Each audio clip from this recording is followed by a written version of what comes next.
Hey, everybody. Welcome back to the Analysts' Day-to-Day NFL Preview Show presented by Stats Perform. I'm your host, as always, Mike Leon. Big weekend here in the NFL. The division races are starting to shape up. The good teams are starting to separate from my Raiders. Oh, I'm sorry. The bad teams. I'm sorry. I wrote that in the copy wrong. And we break it all down with stats and insights courtesy of Stats Perform's new tool, PressBox Live. You can head to statsperform.com today to see how NFL teams, the league, broadcasters, and more are using this tool to augment their game day coverage on Sundays. First week, November. We're already in November. Hard to believe, gentlemen. Joining me, as always, to break down the action happening in the National Football League. He's a writer over at theanalyst.com. Nicholas McGee. Nicholas, my friend, welcome back. Good to see you, sir. Good to see you too, Michael. Happy week 9. Yeah, seriously. I mean, I can't believe it. We're already in November. This time is flying. And we welcome back our three-man crew here. We didn't have him here a few weeks back. We welcome him back here. He's an AI data analyst over at Stats Perform and a contributor on the Analyst, Kyle Cunningham Rhodes. Kyle, good to see you as well, my friend. Thanks. Yeah, thanks for welcoming me back after not being able to make it for the last one. It was your bye week last week. That's what we chalked it up to. Real quick for both of you guys, I was thinking about this as we were preparing for the show before we get into the 5 games we're going to break down happening here in week 9. I'll start with you, Nicholas. What's been a surprise so far in the NFL season in week 9, or at least leading up to right now? Like, what's been your biggest surprise so far?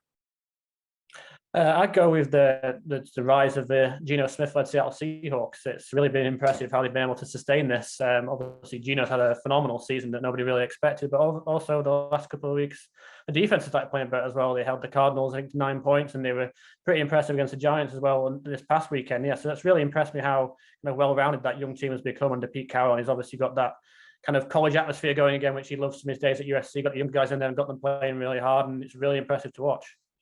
That is very well said. I mean, the Seahawks have been surprising. If you saw that post-game press conference, a little jab, it looked like it appeared to formerly of Russell Wilson being there. Yeah, Geno Smith has played really great. We actually had on Quincy Avery, the quarterback trainer in the offseason, who Geno Smith is one of his clients. So he's very happy with that. Kyle, what's been a surprise for you so far in the NFL season? Well, I'm actually just going to echo what Nicholas said. My surprise was also the Seahawks. I mean, I think that the changes that we've seen, not just from Geno, who's playing wonderfully. I think prior to this year, he was. We have a stat called EVE, which is yards added per attempt, and that sort of accounts for game situation. That's kind of the true value of it. And he was sort of at the bottom of the list career-wise heading into this year. And this year he's got a positive yards added. It's a huge jump, and just like watching him and collecting data, he's making the right reads. He's looking off defenders. It's really high level quarterback play. But I think more than on the other side of the ball, the defense is what's really been impressive as the year has gone on. To start the year, they were kind of a dumpster fire, to be perfectly honest. Nothing was really going well. They kind of changed their entire scheme. Sort of gone is the cover 3 Seahawks that we saw for so long. They're kind of a split safety cover 6 team now. And it took a couple weeks for their players to really kind of adapt to that new system. But now sort of almost led by Tariq Woolen, their rookie cornerback, who's just been absolutely fantastic this year. That defense has really turned around. I mean, even a guy like Jordan Bucs, who kind of looked lost at times in the past. He's their starting middle linebacker, their green sticker guy. Really, in the last couple of weeks, he's looked considerably better. He looks like he's in the right spot. The changes that we've seen on that side of the ball, I mean, the offense has been clicking on all cylinders throughout the whole year. But that defense that's really come along, they're a pretty good team now. Yeah, it's surprising. You can piggyback on that one because it is true. The Seahawks, again, when everybody talked about Russell Wilson leaving, here they are leading the NFC West, as the NFC West has kind of had a little bit of a down year. There's only 2 teams in that division above 500. Actually, one, just the Seahawks. The Diners, Nicholas's team, are 500. I'm going to stay in the West, but I'm going to go to the AFC West. I alluded to them earlier, but all the talk in the offseason was how good the AFC West would be, how good the divisional matchups would be. Russell Wilson coming to the division, Devontae Adams coming to the division, Khalil Mack, and adding to that defense there in San Diego. And all it's produced has been subpar football at best. The Chiefs are 5-2. The Chargers have a tough game this week against the team that's leading the NFC South in the Atlanta Falcons, but they're only 4-3 as well. And the Broncos and Raiders collectively are 5-10. It has not been that good of football being played out there in the AFC West. And my team has contributed to some of that. Broncos country, let's ride, has become a meme and a joke throughout the football world, and the Broncos haven't done much either. And it looks like Patrick Mahomes and the Chiefs are going to wrap up that division within the next couple of weeks, but it has not been this must-see television that everybody proclaimed it would be at the beginning of the season. So AFC West, let's pick it up a little bit, and specifically the team in silver and black. That'd be great if you could pick that up so I can enjoy my Sundays again. Speaking of enjoying Sundays, let's get into some matchups that people will enjoy, fans of teams that live in these respective cities, because I just alluded to the Chargers. They're the first game that we're going to break down here. The Chargers head to ATL. The Falcons have been playing this weird brand of football. They're 3-1 at home. They're 1-3 on the road. They're a 500 team, yet somehow they're leading their division. And the Chargers are 4-3, a game back of the Kansas City Chiefs. It's been weird to watch the evolution of both of these teams, what Mariota has done in Atlanta and what's happened with Herbert with the rib injury early on in the season and to where he is now. KCR, I'll start with you. A breakdown of this interesting matchup where both teams are sitting there. Like I mentioned, the Chargers are a game back, half a game back of the division. And now the Falcons are leading their division. We've seen what's happened with Tampa and the Saints not being that good this year. Anybody could win that wide open division. What's your expectations here for Chargers Falcons on Sunday? And I think in the theme of styles make fights, which is always sort of the most fun way to watch football, in my opinion, this is a really interesting one because these two teams are kind of polar opposites in the way that their offenses like to function, right? The Arthur Smith-led Falcons like to put as many guys as they can on the line of scrimmage and just run it down your throats. And against a team like the Chargers, who, even though they were supposed to be better against the run this year, granted they are a little better against the run than they were last year, but they're still pretty bad against the run. I think the Falcons are just going to ground and pound through this whole game. And on the other side of the ball, the Chargers really like to air it out. They really can't run it. Their run offense has not done anything this year outside of the game against the Texans, but everyone can run against the Texans.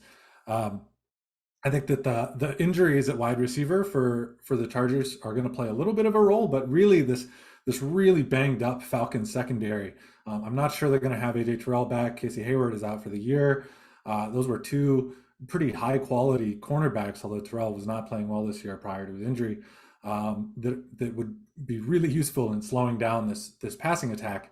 They don't really get any pass rush, so even though Herbert has had some trouble staying protected this year, I don't see him at risk of any injury in this one. I think he's going to be able to do whatever he wants, and really it just comes down to, can the Falcons, and specifically Mariota, who has played well but does sort of have that timely or untimely turnover, can they hold on to the ball, and on the other side, can Herbert protect the football? I think that it'll be kind of a high scoring game, and it'll just be really interesting to see sort of those two styles of offense going head to head.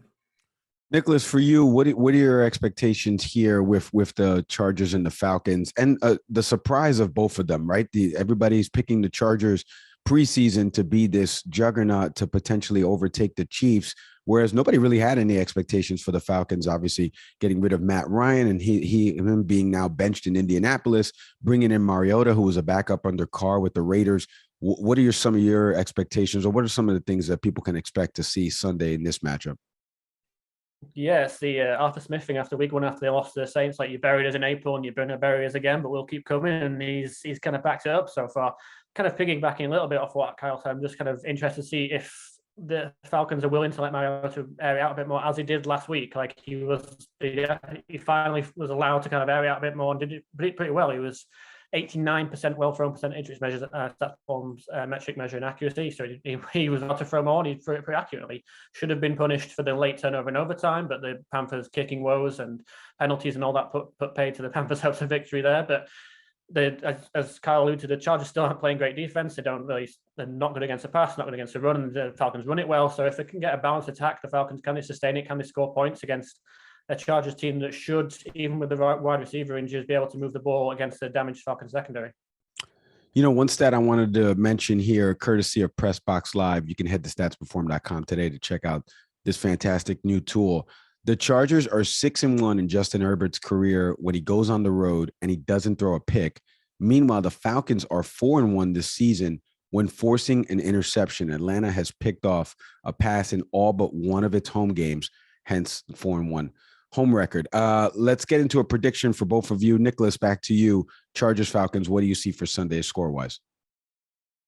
I'm going to go with the Chargers. I think it'll be a high-scoring game, like Carl said. I think we're looking kind of 31-28, that kind of region. That's what I'll go for. I don't have faith in the Falcons secondary slowing down Justin Herbert after completely failing to slow down PJ Walker last week in that filler in the Mercedes-Benz Stadium. So I don't see the secondary being up to the task. Kyle, what about you?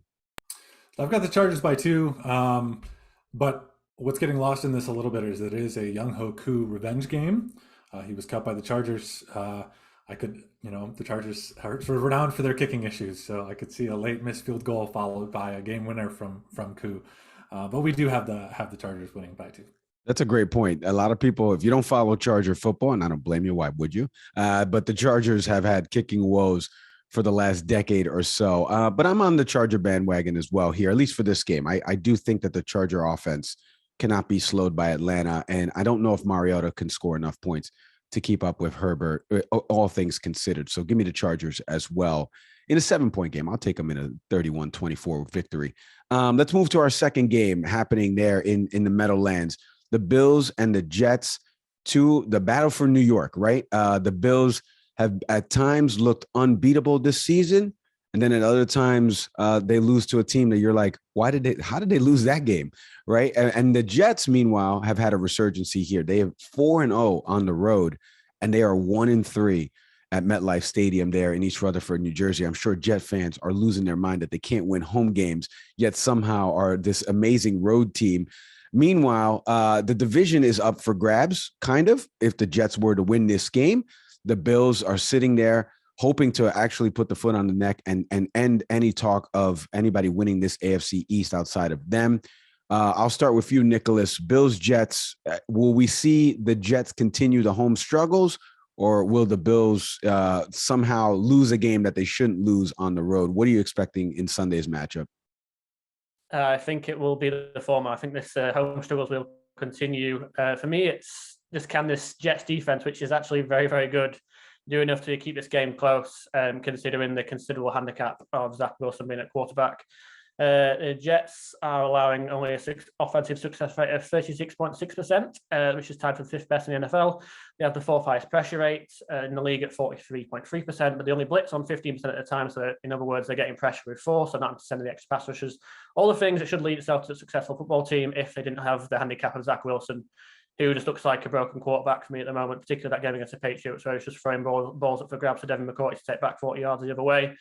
I just think that Wilson is going to give the Bills and Josh Allen too many opportunities, and that's the offense that you can't afford to give too many opportunities, even when you're as good as Robert Saleh's defense has been so far this season. So it's can it be kept close by a unit that's very good, but it's likely to be hamstrung by what the offense is dealing with for me.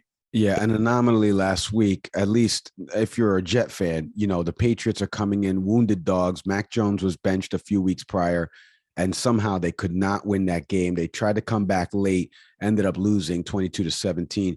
KCR, for you, does the Bills train keep rolling, or are the Jets finally going to pull one out and almost even up their home record? What are you expecting for it to happen there at MetLife on Sunday?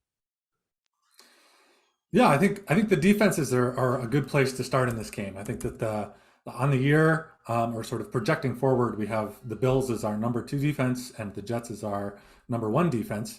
That's a pretty good matchup.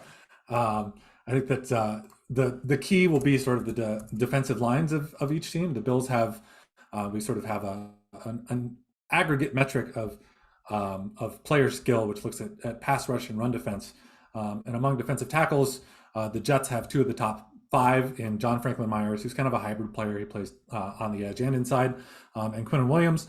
And the Bills have 2 edge guys who are also in the top 5 in Greg Rousseau, second-year player, and high-ticket free agent Von Miller.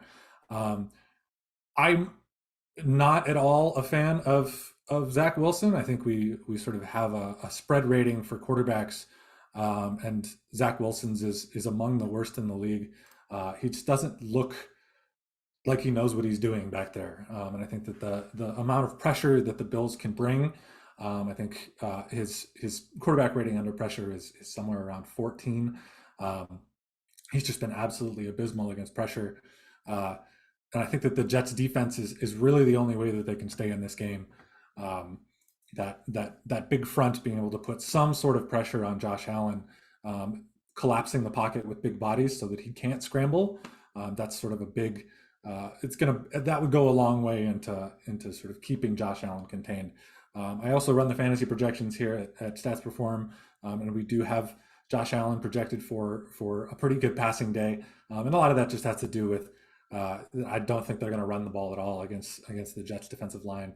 I think he's just going to air it out, and with enough attempts, which he's probably going to get, because I'm not sure that the Jets are going to have very many plays. I still think he's going to have a really good game. You know, it's funny, as you were saying that, I'm thinking, because one of my criticisms on the Raiders and Josh McDaniels was we didn't get enough reps for Derek Carr in the preseason with Devontae Adams in the offense. Well, the Jets tried that with Zach Wilson to get reps, and he ended up getting hurt and missing the first 4 weeks of the season. So kind of getting injured has in some capacity hindered him a little bit. Also, he's a second-year kid. So you combine the two and you have this mesh-up of how the hell are they 5-3, right? But having said all that, let me give you guys a stat and insight presented by PressBox Live before we make our predictions, because I think this one is going to seal the predictions for all of us. The Jets lost at home, I mentioned, to the Patriots last week, 22-17. They are now 8-30 against divisional opponents at home since 2016. That is the worst in the NFL. 8-30, a 211 winning percentage. The last time the Jets had a winning record in the season against the AFC East was in 2010 when they were 4-2. So with that, KCR, prediction time. Bills, Jets, what do you got? Yeah, so I think this spread opened around sort of 13-14, and it's dropped down to 11.5, which is, sort of on the outside to be like, wow, that's a little surprising. Our model does actually have this as a closer game than that even, so it is moving in the direction of our model. I've got it as a 24-16 game that the Bills will win. Again, I just don't think that the Jets are going to score very many points. We've got them for the lowest point total projected for this week, and the Bills come away with a victory, albeit a closer one than what some are probably thinking. Nicholas, what about you?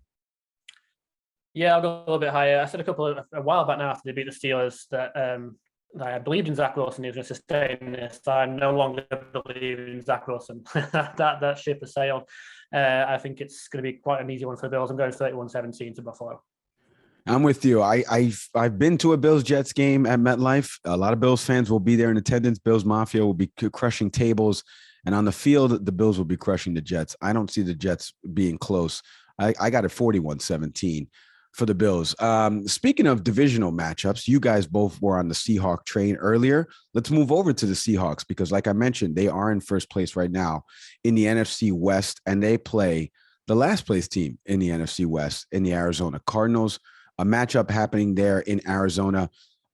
Very interesting game here because the Cardinals obviously made the playoffs last season. The Rams made the playoffs last season. 2 teams and the Niners, 3 teams out of this division all made the playoffs last year. Rams and Niners in the NFC Championship game. And now a combined record of all these teams is pretty bad. It's putrid. 4-4 the Niners. And like I mentioned, the Rams are 3-4 and the Cardinals are 3-5. I'll start with you, Nicholas, first, because I know this is a division near and dear to your heart. What are you expecting here in this matchup with the Seahawks and the Cardinals? Yeah, we saw this a couple of weeks ago, and it was quite a low-scoring game. So my kind of thing I'm looking at here is just how the Cardinals will go about stopping the Geno train, so to speak. They're quite a blitz-heavy defense. Blitz at the 4th highest rate in the NFL, according to our metrics, 42.5%. But Geno Smith, when the Giants got a couple of times last week with the blitz. We know Wink Martindale loves the blitz himself, the Giants defensive coordinator. But typically, Gino's been quite good against the blitz this season. 92.3% well thrown percentage when defenses send 5 or more or send a defensive back into a pressure. So it's whether the Cardinals kind of stick with that or whether they kind of play it a little bit softer, go a little bit less aggressive and do a bit to try and contain Gino and company and that talented receiver core. It's a great point. Stat and insight here from Press Box Live, because you were just talking about Geno Smith. He leads the NFL quarterbacks this season with a completion percentage of 72.7%, and only one quarterback in NFL history has gone a full season with a completion percentage of 72% or higher. And his name was Drew Brees. So to say that Geno Smith is playing phenomenal would be an understatement. I know the fans down in Morgantown, West Virginia were like, we would have loved that in college. We probably would have won a lot more games with Geno Smith under center. KCR, for you, Seahawks, Cardinals, interesting matchup here. Probably not the way the division was expected to go at the beginning of the season, yet here we are, Seahawks leading, Cardinals towards the bottom. What are you expecting in this matchup? Yeah, I think we talked a lot about the Seahawks at the start, so I don't need to really reiterate there. But I think what I do want to talk about is sort of the impact that DeAndre Hopkins has had since he's come back. If you would have asked me about this game maybe 3 weeks ago, I would have absolutely said the Seahawks have a pretty clear advantage.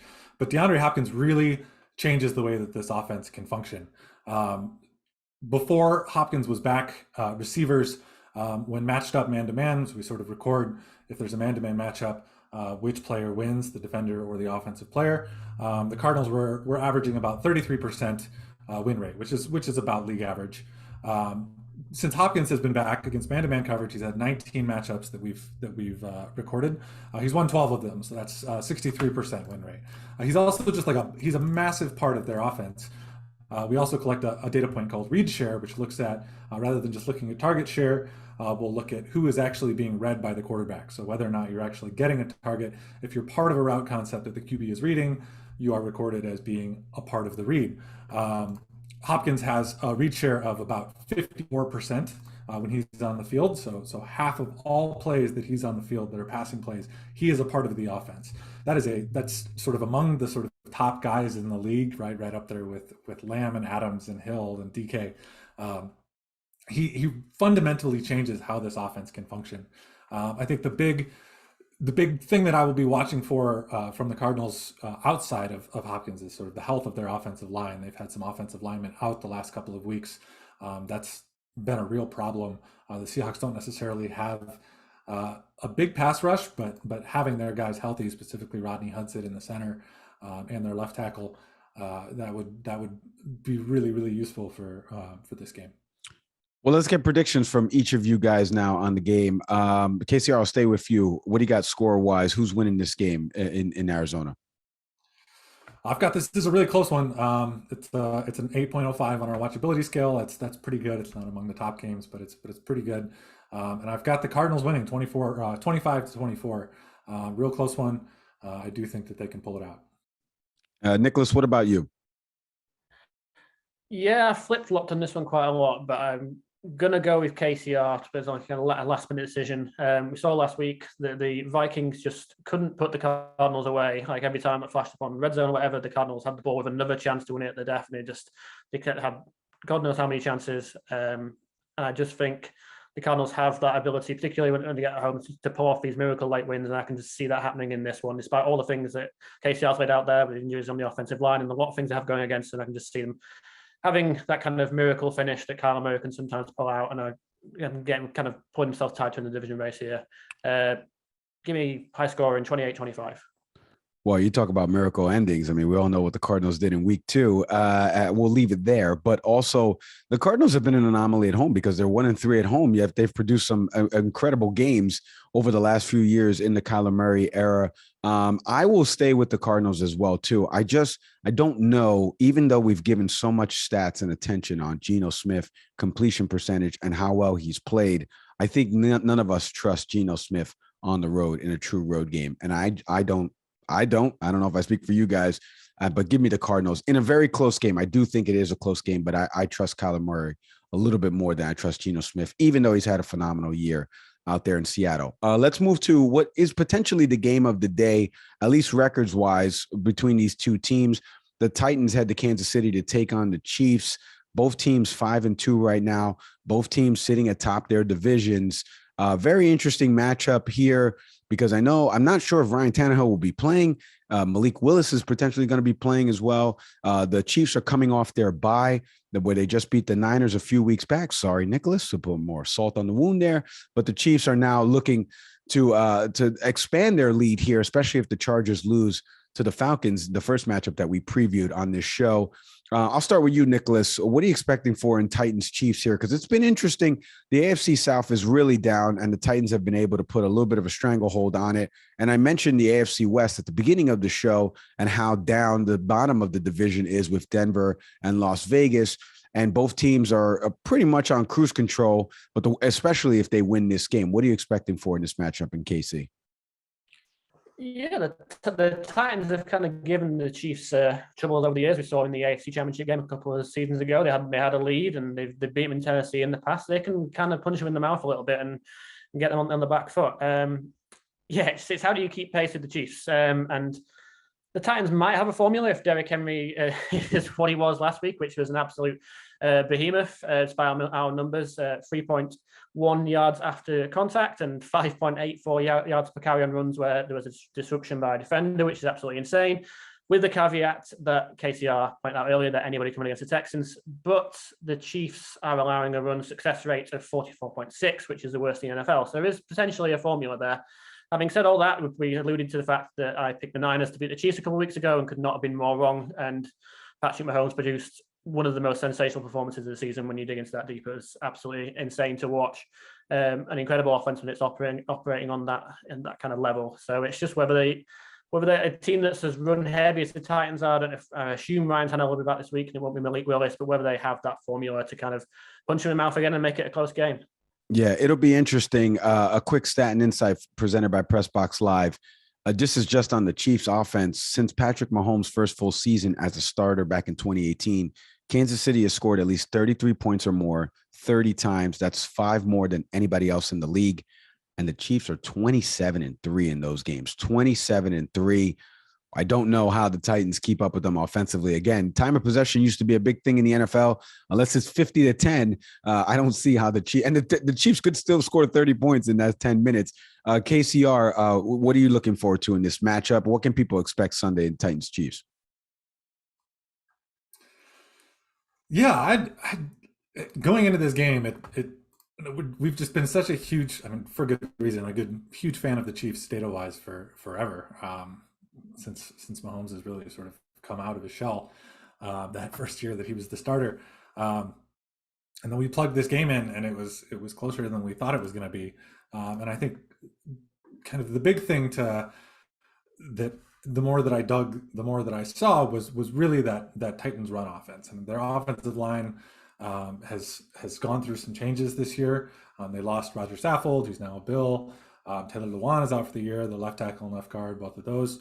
And they've got 2 new players there, but their run blocking has been absolutely fantastic. And when you can give Derrick Henry any kind of space, he can just run over anybody at the second level. And that's really what you saw against the Texans last week. Now, the Texans run defense and the Chiefs run defenses are not in the same area code of skill level. The defense is still susceptible. I think that's where the Titans kind of stand a chance in this game. And I think on the other side of the ball, the best, Chris Jones is among the best defensive linemen in the NFL. But on the other side of the ball, Jeffrey Simmons is pretty close to his equal in terms of what he's been doing this year. And so being able to sort of collapse the interior of that pocket, Mahomes likes to sort of backpedal. And if you can really get him backpedaling and throwing off his back foot, the Titans do have a tendency to create those interceptions. That's sort of how they've gotten Mahomes in the past. That's how they won a couple of games this year. I think that this game is going to be a little bit closer than what we might think. But what the model also does not take into account is Andy Reid coming off a bye, which is practically undefeated. I don't have a way to put that in. So. I was gonna say, I mean, that's all says it. If you gotta do is look up, type into Google Andy Reid's record after a bye, and you wouldn't pick against the Chiefs in this game. I can't imagine any of you guys will pick against the Chiefs in this game, but let's hear it though. KCR, you first. Titans Chiefs prediction. Yeah, like I said, closer than expected. And I think the spread on this game is close to 12.5. We've actually got it around 7. So 27-20 is what we're thinking here. Nicholas, what about you? Yeah, I'll go similar range, not betting against the Chiefs. Andy Reid off a bye, like he says, 30-24, close one, a bit more entertaining, but yeah, still the Chiefs. I'll switch those numbers and I'll say 34-20 Kansas City for the final prediction there. And speaking of final, let's get into our final matchup of two teams that last year had a crazy playoff game, and yet somehow here they are, 3-4, 3-5, respectively. The Rams head to Tampa Bay, where Father Time has maybe finally caught up to Tom Brady. I wish I had caught up to him back in 2001 in a snow game, but that's for a different time and a different podcast. But here we are, Rams Buccaneers, and you're looking at this game from the outside, and you're saying to yourself, how did these teams get here? I don't understand what is happening right now. One went to the Super Bowl and won it. The other team won it a few years back, and now they look like a shell of each other. For you guys, let's start with Nicholas first. Rams Buccaneers, what is going on? What is happening with both of these teams? Why are they where they are? Somehow the Buccaneers are only a game out of first place in their division, even though they're 3-5 after losing that Panther game. And I mentioned the Rams are 3-4, third in the division right now in the NFC West, a couple games back of the Seahawks. What are you looking forward to in this matchup? And what's going on with both of these teams?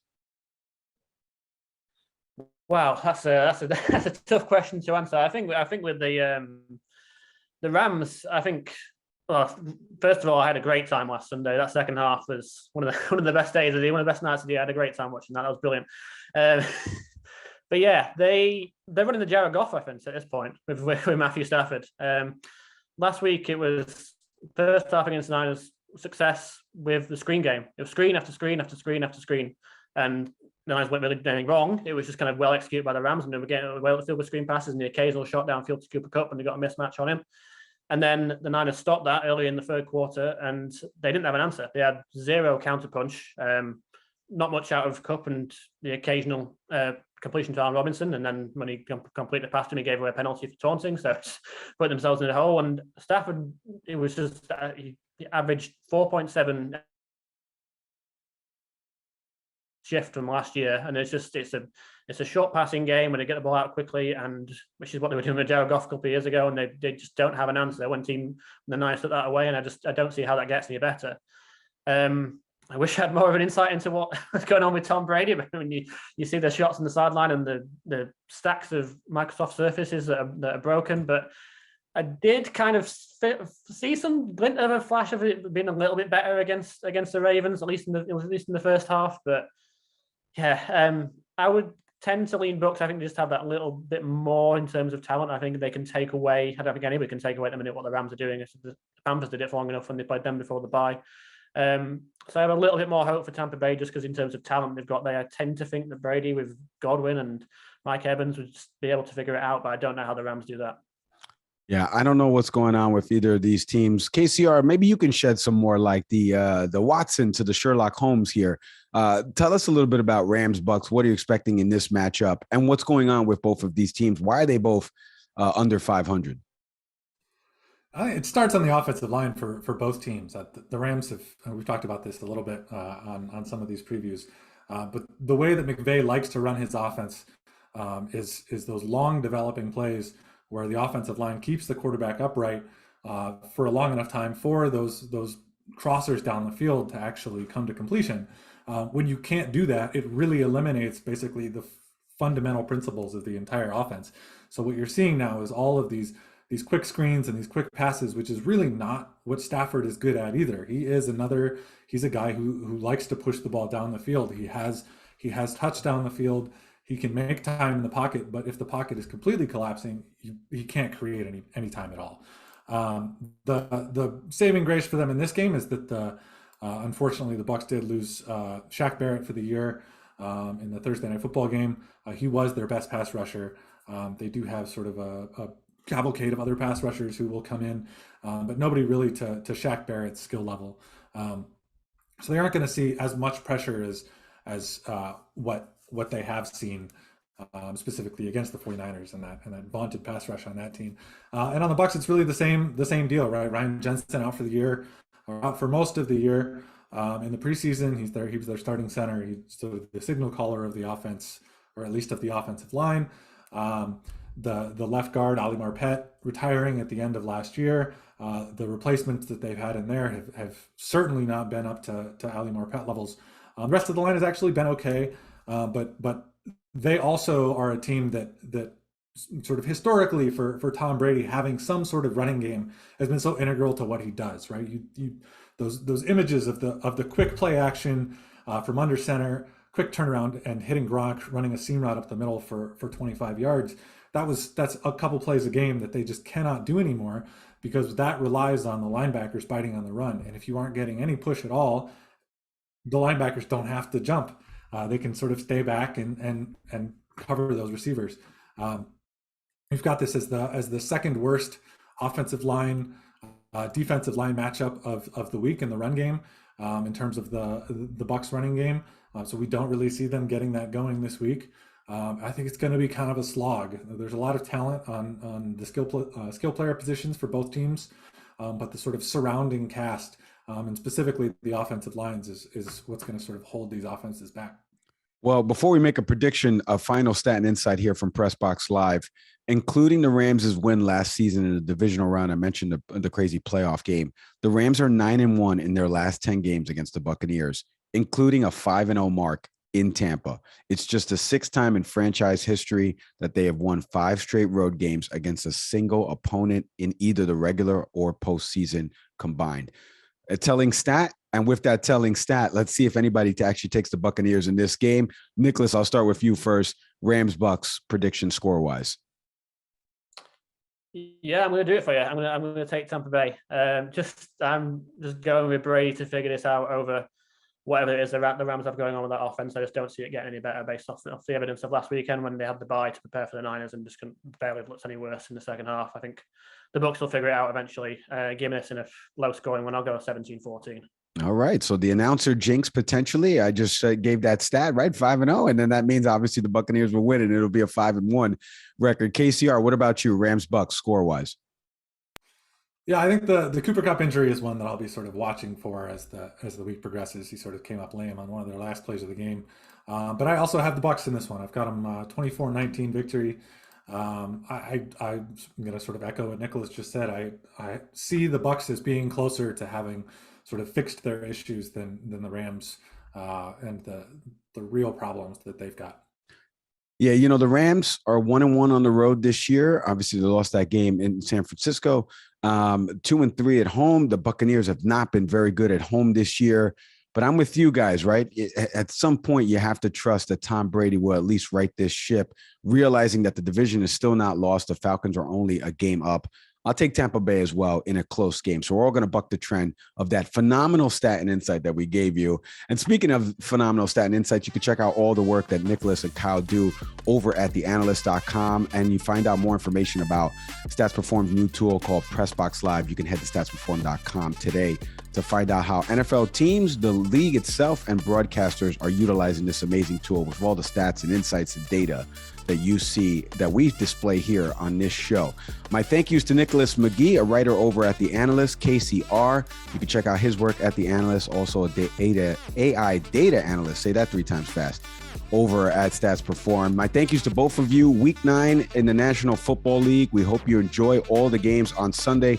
We'll be back next week with a preview of Week 10 matchup. For Nicholas, Kyle, I'm Mike Leon. Thanks for watching, everybody.